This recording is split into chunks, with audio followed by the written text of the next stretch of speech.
नमस्कार, आपका बहुत बहुत स्वागत है मेरे प्रवीण वैदिक एस्ट्रोलॉजी चैनल में। ज्योतिष सिखाने की श्रृंखला को आगे बढ़ाते हुए आज मैं तीसरी राशि ले रहा हूं और तीसरी राशि का नाम है मिथुन राशि। तो आइए स्टार्ट करते हैं।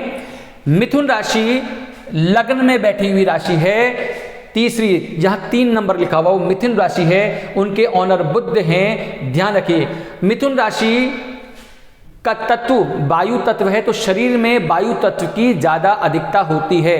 तो कई बार देखते होंगे मिथुन राशि वाले लोगों को गठिया बाय की थोड़ी समस्याएं ज़्यादा रहती हैं, वायु से रिलेटेड समस्या ज़्यादा रहती हैं। स्वभाव इनका द्विस्वभाव है, चंचल होते हैं, मतलब इनको समझ में नहीं आता कई बार क्या करना है क्या नहीं करना, लेकिन एक बार समझ में आ जाए तो बहुत विजन क्रिएटेड होते हैं, द्विस्वभाव के होते हैं। और बुध जो मिथुन राशि होती है वो पश्चिम दिशा के मालिक होती है।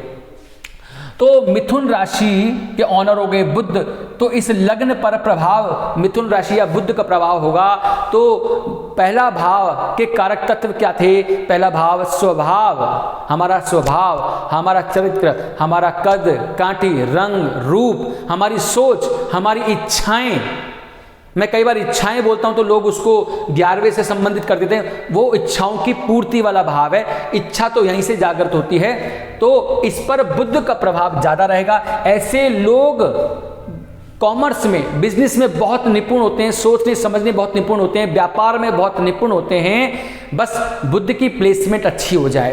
तो मिथुन राशि के ऑनर बुध हो गए। बुध की सेकंड राशि कन्या राशि है जो चौथे भाव में है। चौथा भाव तो सुख भाव है, जीवन के सारे सुख चौथे भाव से मिलते हैं। तो सोचिए, बुध की 2 राशियां, एक लग्न पर और एक चतुर्थ भाव पर है, तो यहां बुध आपके लिए सबसे ज्यादा योग कारक हो गया।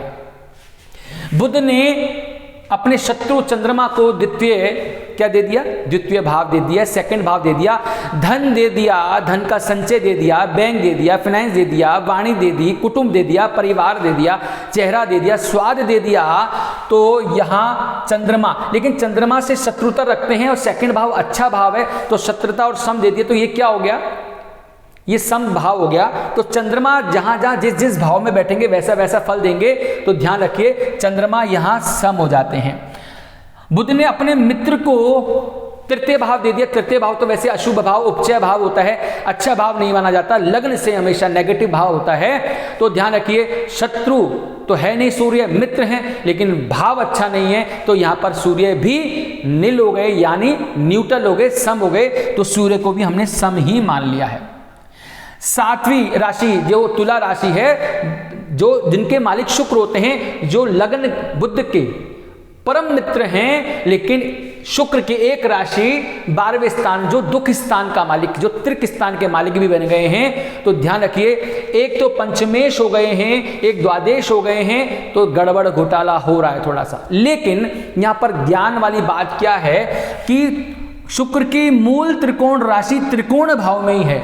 ये त्रिकोण 1, 5, 9 बताया था मैंने, 1, 5, 9 त्रिकोण भाव हैं। तो त्रिकोण भाव में शुक्र की मूल त्रिकोण राशि आकर के शुभ हो गई है, साथ में इनकी द्वादश है। तो जब त्रिकोण भाव में त्रिकोण राशि आ गई है तो वहां द्वादश का दोष नहीं लगेगा शुक्र को, तो शुक्र भी यहां योग कारक हो गए हैं। शुक्र अच्छा फल देंगे, प्लेसमेंट पे डिपेंड करेगा उनकी प्लेसमेंट कैसी है। अब आते हैं मंगल पर। बुध के वैसे ही शत्रु मंगल हैं, साथ में मंगल को षष्ठेश का मालिक बना दिया गया। रोग, ऋण, चिंता, प्रतिस्पर्धा, गुप्त शत्रु, तो ये सब मंगल के आधिपत्य में आ गए। तो मंगल बिल्कुल अच्छा नहीं है। और मंगल की दूसरी राशि कहां है? लाभ भाव में है। लाभ भाव भी उपचय भाव ही होता है और लगन से हमेशा शत्रुता भाव क्रिएट करता है। साथ में भावत भावम सिद्धांत मैंने आपको जो बताया था, 6 से 6 भाव, षष्ठम से षष्ठम भाव, 1, 2, 3, 4, 5, 6, षष्ठम से षष्ठम भाव है। तो ये रोग है, ये बड़े रोग लेके आएगा और इससे ये भाव छोटे रोग लेकर के आएगा, तो समस्या क्रिएट करेगा। तो यहाँ मंगल अति अशुभ, जिसे कहते हैं मारक बन गया है। तो मंगल इस पूरी कुंडली के अंदर अच्छा काम नहीं करेगा। अब आते हैं, बुध ने अपने, अब गुरु को मित्र माने या शत्रु माने, कई बार समझ में नहीं आता है। कई बार लोग कहते हैं कि बुध के शत्रु हैं गुरु या मित्र हैं, लेकिन बुध से समभाव रखते हैं। देखो, ज्ञान बिना बुद्धि नहीं और बिना बुद्धि के ज्ञान आता नहीं, दोनों आपस में शत्रु नहीं है, सम हैं। लेकिन वैसे भी देखा जाए क्या कि सप्तमेश और दशम के मालिक गुरु हो गए, दोनों केंद्र भाव के मालिक केंद्र में हैं, शुभ ग्रह हैं, दोनों आपस में देव ग्रह हैं, तो ये शत्रु तो हो नहीं सकते। तो यहाँ गुरु सम कहलाएंगे, ना तो अच्छा फल देंगे ना बुरा फल देंगे, लेकिन ये प्लेसमेंट पे डिपेंड करता है। अगर इनकी प्लेसमेंट बहुत अच्छी हो गई तो ये बहुत अच्छा फल देंगे, प्लेसमेंट बुरी हो गई तो बुरा फल भी दे सकते हैं, डिपेंड करता है प्लेसमेंट। तो हम गुरु पे चर्चा कर चुके, अब आते हैं हम शनि पर। शनि को बुध के तो मित्र हैं शनि, तो मित्र को क्या दे दिया? अष्टम स्थान, मृत्यु स्थान दे दिया, आयु स्थान दे दिया, अनसर्टेन लॉसेज हैं वो दे दिए, एक्सीडेंट्स का भाव दे दिया। पूरी कुंडली में सबसे गंदा बेकार भाव यही भाव होता है, उसमें क्या कर दिया? शनि अपने मित्र को दे दिया। साथ में एक राशि, क्या? कुंभ राशि। मकर राशि तो अष्टमेश हो गई है, कुंभ राशि कहां गई है? त्रिकोण भाव में हो गए। और त्रिकोण भाव में शनि की मूल त्रिकोण राशि कौन सी है? कुंभ राशि होती है, वो भी आ गई है, सेम शुक्र की तरह हो गया। तो त्रिकोण भाव में शनि की मूल त्रिकोण राशि हो गई, तो शनि को अष्टमेश होने का दोष नहीं लगेगा। तो शनि भी यहां आपके क्या हो जाएंगे? योग कारक हो जाएंगे। डिपेंड शनि की प्लेसमेंट पे करेगा, लेकिन शनि यहां अच्छा काम करेंगे, एक सामान्य स्टडी के तौर पे मैं बता रहा हूं।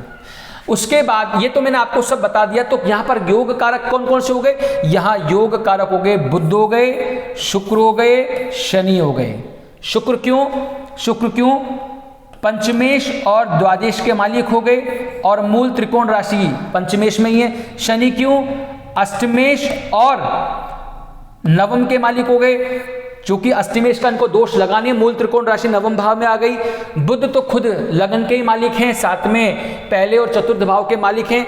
मंगल यहां अत्यंत अशुभ हैं, क्योंकि षष्टेश के मालिक हैं, एकादश के मालिक हैं, और षष्टम से षष्टम का भावत सिद्धांत के हिसाब से भी योग गलत बैठता है, तो ये मंगल भी यहाँ अच्छा काम नहीं करेंगे, मंगल मारक हो गए। सम सूर्य, गुरु और चंद्रमा।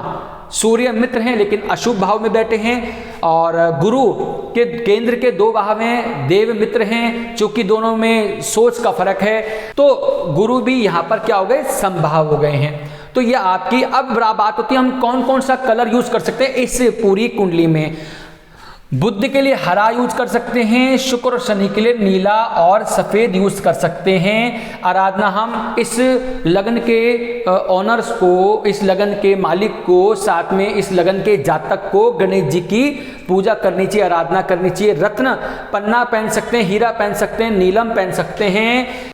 ये राशि दिन में बली होती है, वर्ण इनका शुद्र होता है। तो ये बेसिक चीजें हैं जब हम किसी कुंडली पर चर्चा करते हैं। अब चर्चा ये करते हैं कि मान लीजिए बुध अगर इस राशि में आ जाए, 12वीं राशि में आ जाए, और सब जानते हैं बुध मीन राशि में नीच के हो जाते हैं, तो ध्यान रखिए यहां पर गलत हो जाएगा, क्योंकि बुध की प्लेसमेंट खराब हो गई है। तो बुध गलत प्रभाव दे सकते हैं। साथ में सप्तम भाव पर बुध की दृष्टि होगी तो वो सुख से रिलेटेड भी इशू क्रिएट कर सकते हैं। लेकिन अपने ही घर पे देखेंगे तो कई बार क्या होता है कि एक योग आएगा, आगे मैं बताऊंगा, नीच भंग राजयोग। उसकी कंडीशन के अंदर ये चीजें नहीं होंगी, लेकिन नीच भंग राजयोग एक विकल्प है, ना कि कोई सॉल्यूशन है। तो ध्यान रखिएगा। तो बुध यहां अच्छा फल देने में थोड़ा सा कमजोरी प्रकट करेंगे।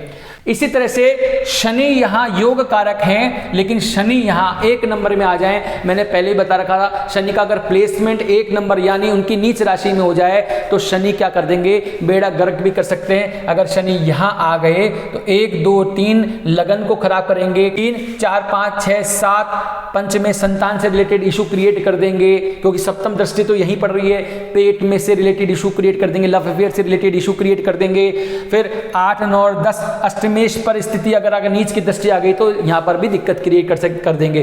तो जब हम कोई चीज़ जब हम लग्न देखते हैं तो लग्न पे ये नहीं देखते, हम देखते हैं जो अच्छे योग कारक हैं उनका प्लेसमेंट कहाँ है, और कई बार जो मारक होता है उनका प्लेसमेंट अच्छी जगह हो जाए तो मारक तत्व में मारक तो रहेंगे, वो कमी ले आएंगे। ठीक है, तो ये आपको हमेशा याद में रखना है। तो आशा है आपको आज मिथुन राशि के बारे में थोड़ा समझ में आया होगा, मिथुन लग्न के बारे में समझ में आया होगा। अगले लेक्चर की श्रृंखला को आगे बढ़ाने के लिए मैं आपसे विराम लेता हूं। नमस्कार।